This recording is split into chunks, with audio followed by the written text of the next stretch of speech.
अस्सलामुअलैकुम dear friends, आप मेरे चैनल पर पहली बार आए हैं तो मेरे चैनल को लाइक, सब्सक्राइब और कमेंट करें। बेल आइकन का बटन दबाना ना भूलें ताकि आने वाली वीडियो की नोटिफिकेशन आप तक पहुंच सके। शुक्रिया। शादी के 6 साल बाद भी रवि के कोई संतान नहीं थी। जब वो इसी सिलसिले में डॉक्टर से मिला तो उसके सामने उसकी जिंदगी का वो वादा आया जो झूठा था। आज सुबह सोकर उठकर फिर वही बात थी। आजकल लगभग हर दिन सिर्फ यही बात डिस्कस होती है। बस इस बात में इनकी जिंदगी में घर बना लिया है। रवि, मैंने कितनी बार कहा है कि अब हम इस बारे में बात नहीं करेंगे। लता, इस बारे में बात नहीं करेंगे। अरे ये कोई छोटी बात है, आखिर तुम क्या छुपा रही हो? रवि, बस अब तुम इस तरह की बात करके मुझे उकसाने की कोशिश करो ताकि मैं अपने आप को प्रूफ करने के लिए वो करूं जो तुम चाहती हो। लता, क्या तुम नहीं चाहते हो जो मैं चाहती हूँ? अगर तुम नहीं भी चाहते हो तो क्या मैं तो चाहती हूँ। आखिर हर्ज क्या है? हमारी शादी को 6 साल हो गए हैं, अभी नहीं तो कब? रवि बोला, लेकिन तुम ही तो पहले मना कर रही थी, फिर आखिर अब ऐसा क्या हो गया? पहले मना किया क्योंकि उस समय नहीं चाहिए था, प्लानिंग करनी होती है, और अब चाहिए, इसमें क्या गलत है? लेकिन अभी कितने समय हो गया है, हम लोग कुछ दिन और इंतजार कर सकते हैं। लेकिन समय रहते ही अगर हम लोग सावधानी रखें तो फिर इसमें हर्ज क्या है? हो सकता हो बाद में हमें कुछ दूसरे तरीकों का सोचना पड़े। ठीक है, लेकिन अभी मुझे ऑफिस जाना है, हम लोग इस बारे में बाद में बात करते हैं। रवि और लता की लव मैरिज थी। 3 साल की डेटिंग के बाद दोनों ने शादी कर ली। शादी के 6 साल बाद भी उन दोनों की कोई संतान नहीं थी। शादी के शुरुआती सालों में वह खुद नहीं चाहते थे, लेकिन अब तो लता को लगने लगा कि उन दोनों को किसी डॉक्टर को दिखाना चाहिए। उन दोनों को इस बात को लेकर डिस्कशन होता रहता है।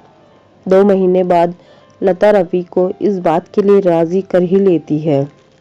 लता, रवि, मैंने बात की है, कोई नई डॉक्टर आई है पास के बड़े अस्पताल में, स्वाति नाम है। मैंने उनका अपॉइंटमेंट ले लिया है, तुम्हें मेरे साथ चलना होगा। नहीं, मैं सिर हिलाया रवि ने। रवि और लता दोनों अपने अपॉइंटमेंट वाले दिन पहुंच गए। अस्पताल वाले नंबर पर वेट कर रहे थे। करीब 3 घंटे के इंतजार के बाद उनका समय आया डॉक्टर से मिलने के लिए। दरवाजे पर जो था उसने उन्हें अंदर आकर बैठने को कहा कि मैडम अभी आ रही है, आप बैठिए। रवि और लता दोनों अंदर आकर बैठ गए। रवि धीरे धीरे फुसफुसाने लगा, रवि, इतना इंतजार तो पहले ही किया है और अभी इंतजार करना बाकी रह गया है। लता, हाँ, तो इससे पता लगा सकते हो कि इनके पास कितने लोग आते हैं। कुछ बात है तभी तो आते होंगे ना। कुछ समय बाद मैडम अंदर आई। एक फाइल थी उनके हाथ में। स्वाति, ओह, आपको इंतजार करना पड़ा। मुझे बस 2 मिनट दीजिए, मैं आपसे बात करती हूँ। Lata, oh okay, no problem. Swati file पढ़ रही है और पढ़कर फोन उठाकर कुछ इंस्ट्रक्शन देकर फोन रख देती है। स्वाति, हाँ बोलिए लता जी। लता, मैडम, मैं लता और ये मेरे हस्बैंड है। रवि। स्वाति लता की ओर देखती है और एक नज़र देखने के बाद फिर से वो देखती है। उसके चेहरे के हाव भाव बदल जाते हैं। वो कुछ सेकंड तक रवि को देखती रहती है। स्वाति ने रवि को अभी देखा, लेकिन रवि जब से स्वाति कमरे में आई थी तब से देख रहा है। रवि स्वाति की आंखें में भी देख नहीं पा रहा था। स्वाति अपने आप को कैसे भी कंट्रोल करके फिर से अपना सारा ध्यान लता की बातों में लगाने की कोशिश करती है। कुछ चेकअप वो लता के लिखती है और रवि के लिए उनके अस्पताल के ही डॉक्टर को मिलने की सलाह देती है। उससे मिलने के बाद जैसे रवि की बोलती बंद हो गई और वह नया कुछ बन गया। उसको पता था कि उन दोनों के बीच जो कुछ भी हुआ था उसका गुनहगार वही है, पर वो ये नहीं जानता था कि स्वाति से उसकी पहली मुलाकात ऐसे होने वाली। जिंदगी उन्हें ऐसे मोड़ पर आकर मिलवा देगी। रवि अपनी पुरानी यादों में खो गया। वो याद करने लगा उस दिन को। रवि अपने स्कूल में किसी के साथ झगड़ा कर रहा था। यह बात है उसकी 9th क्लास की। स्वाति उसकी क्लासमेट है। यह झगड़ा स्वाति को कुछ बोलने के लिए हुआ है।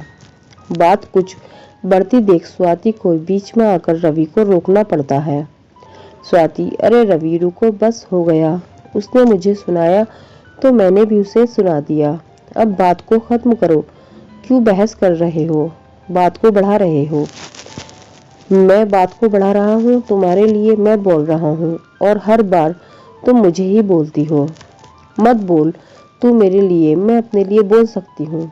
तुझे बोलने की क्या जरूरत है?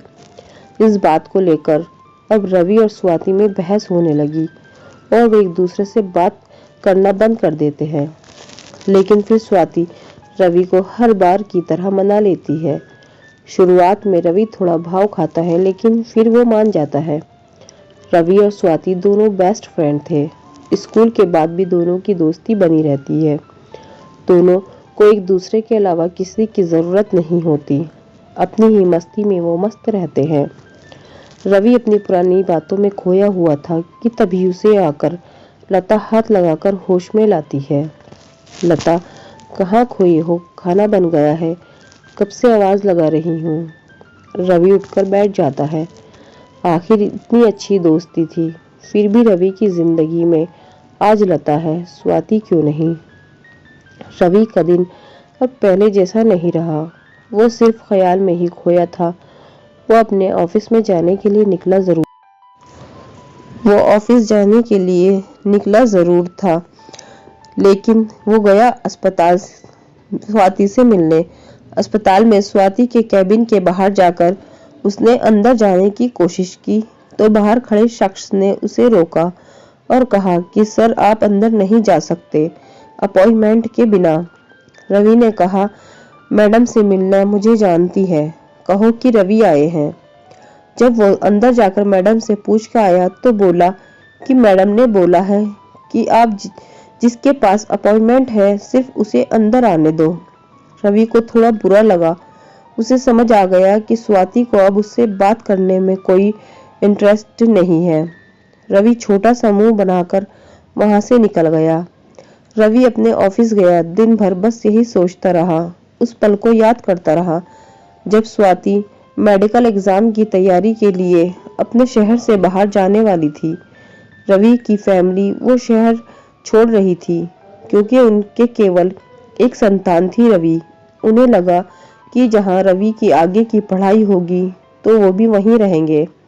स्वाति और रवि दोनों ही अब उम्र के उस पड़ाव थे जब किसी के जीवन में प्यार की दस्तक होने लगती है। स्वाति, अब पता नहीं कब मिलना होगा। मेरा सपना तो तू जानता है कि मुझे डॉक्टर बनना है। रवि, मुझे एक बात बोलनी है। किसी भी बात को अपने आप को अपने कमजोरी बना सकते हो या ताकत।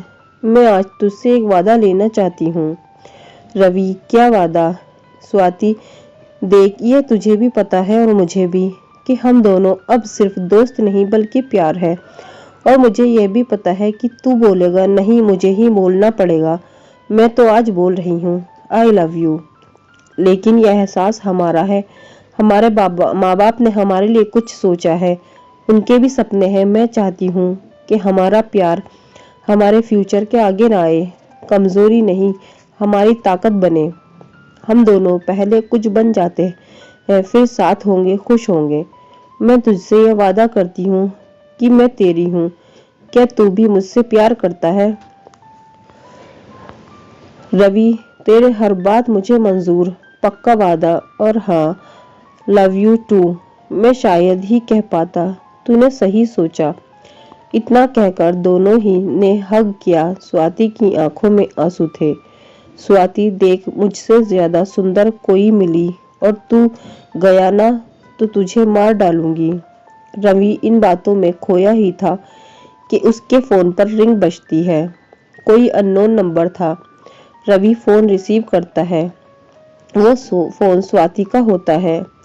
स्वाति, हाँ तुम मिलने आए थे, वो अस्पताल था, अभी मिल सकते हो तो आ जाओ। मैं स्वाति उसे एक कैफे में बुलाती है।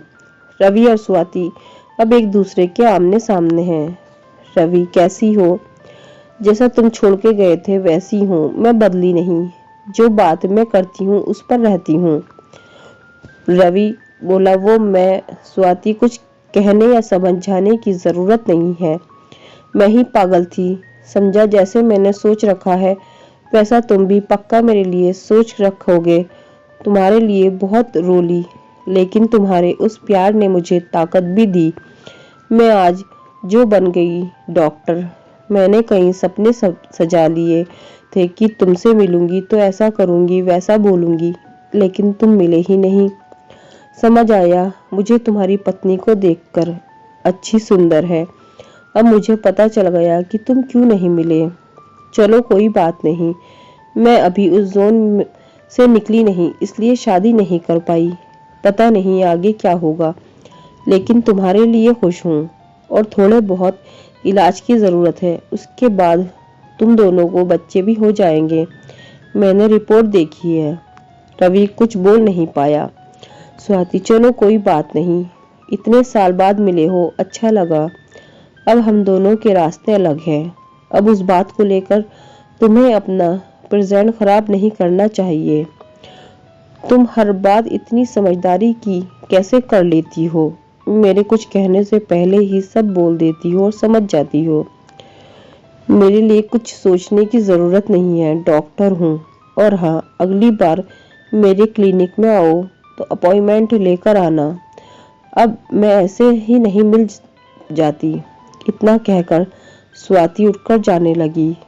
रवि उसको रोकने की कोशिश नहीं करता, उसे पता है कि अब वो नहीं रुकेगी।